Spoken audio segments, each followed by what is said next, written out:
감사드립니다. 성경은 마태복음 5장 13절에서부터 16절까지의 말씀이고 요절은 13절입니다.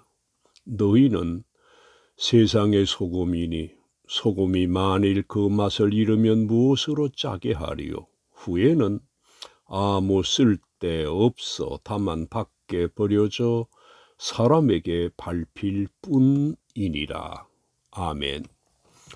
오늘 본문 13절에 세상의 소금이라고 합니다. 그래서 이 시간에는 세상의 소금에 대해서 말씀하려고 합니다. 그런데 세상의 소금이라는 것이 무엇일까요? 그냥 소금이라든가 부뚜막의 소금이라고 하면 알겠는데 세상의 소금이라고 하니까 좀 어렵습니다. 그러나 오늘 본문 13절에서 그냥 소금이라고 하시지 않고 너희는 세상의 소금이라고 하셨습니다. 이 말씀으로 볼 때 그렇구나, 사람을 두고 소금이라고 하신 것이로구나 하고 이해를 하게 됩니다. 그런데 세상의 소금이라는 것을 비유적인 표현이라고 할 수 있는데 이런 표현이 오늘 14절에서도 나타나고 있습니다. 너희는 세상의 빛이라고 하는 것입니다. 이런 별칭은 믿는 사람들의 별칭인데 매우 좋은 별칭입니다. 그러면 누가 누구에게 너희는 세상의 소금이라고 하는 것입니까? 1절에서 볼 수 있는 것처럼 예수님께서 산에 올라가 앉으셨을 때에 제자들은 물론 예수님을 따랐는데 무리가 예수님을 따랐는데 이때 예수님께서 그들을 향해 너희는 세상의 소금이라고 하신 것입니다. 이처럼 예수님을 따르고 그의 말씀을 듣는 자들에게 생겨지는 것이 있는데 그것은 나도 모르게 변화가 생겨지는 것입니다. 무슨 변화일까요? 세상의 소금이 되는 변화입니다. 그러므로 우리들도 늘 주님을 가까이 하면서 늘 말씀을 가까이 해야 합니다. 교회에 열심히 출석하면서 설교 말씀을 잘 경청하고 개인적으로도 성경을 가까이 하면서 늘 읽어야 합니다. 그러면 세상 성경 박사가 되는 것도 중요하지만 나도 모르게 경건해지고 거룩해지고 더욱 깨끗해지게 되는 것입니다. 주님이 말씀하신 것처럼 세상의 소금이 되어지는 것입니다. 부패해져 가는 사람이 새롭게 되어 부패해져 가는 다른 사람들을 새롭게 하는 사람이 되는 것입니다. 이것이 바로 믿는 우리들입니다. 그리고 너희는 세상의 소금이라고 하신 것이 무엇을 뜻하는 것입니까? 주님을 따르면서 말씀 듣는 자들에게 사명과 책임이 주어지게 되었다는 것입니다. 왜냐하면 주님을 따르면서 말씀을 들음으로 자신도 모르는 사이에 세상을 바꾸는 세상의 소금으로 변화된 때문입니다. 그리고 우리가 이렇게 변화되었기 때문에 주님께서 그 사명이 무엇이고 해야 할 바가 무엇인가를 세상의 소금이라는 말로 일러주신 것입니다. 그러므로 세상의 소금이 된 우리들에게는 주님이 맡기신 사명과 책임이 있다는 것을 기억해야 할 것입니다.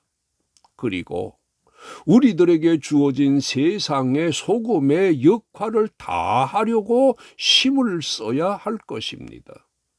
어떤 사람이 직장에 취업을 하게 되었을 때에 그가 그 직장이 요구하는 일과 책임이 주어지듯이 예수를 영접한 사람들은 영적으로 주님에게 등용된 사람이고 따라서 해야 할 일과 책임이 주께로부터 받게 된 것입니다. 그러므로 우리가 해야 할 일을 기쁘게 여기고 이 일을 잘 감당해야 합니다.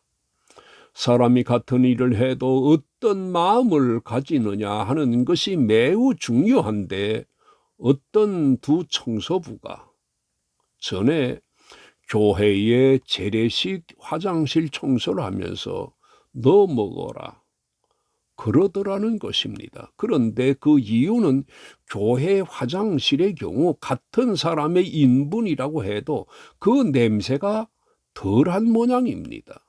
그래서 너 먹어라 했다고 제가 섬기던 목사님이 제게 하신 말씀을 들은 적이 있습니다. 이처럼 우리가 일을 할 때에 짜증을 부릴 것이 아니라 그 일이 어려워도 그 일이 있어서 내가 일자리를 얻은 것이야 하는 긍정적인 생각을 가져야 합니다. 그렇게 해야 썩어져가는 세상에서 소금의 역할을 기쁨으로 하게 되는 것입니다.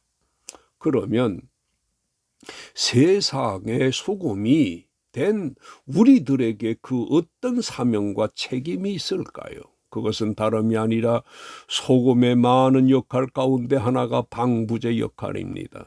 우리가 세상에서 이런 방부제 역할을 해야 합니다. 썩어져가는 세상에 썩어져가는 것을 완화시키고 방지되게 해야 합니다.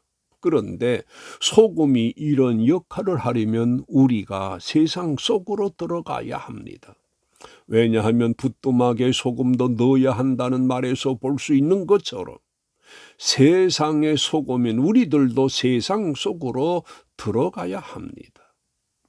그리고 소금이 음식물을 조리하는 데 들어가서 녹음으로 그 진가를 드러내듯이 우리가 이렇게 해야 하는 것입니다.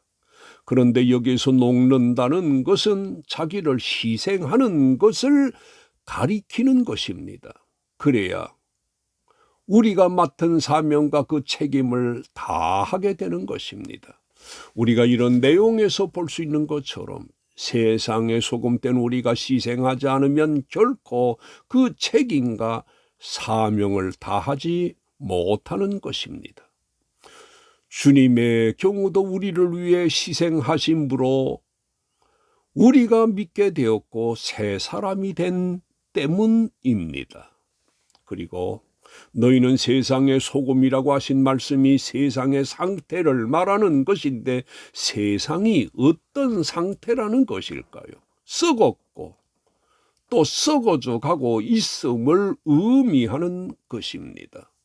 그러나 이 세상이 썩었다고 해서 회복이 불가능한 상태가 아니고 얼마든지 회복도 가능하다는 것을 뜻하는 것입니다. 완전히 썩은 것은 버리지 소금으로 간을 하지 않기 때문입니다. 그래서 주님이 우리들에게 너희는 세상의 소금이라고 하신 것입니다.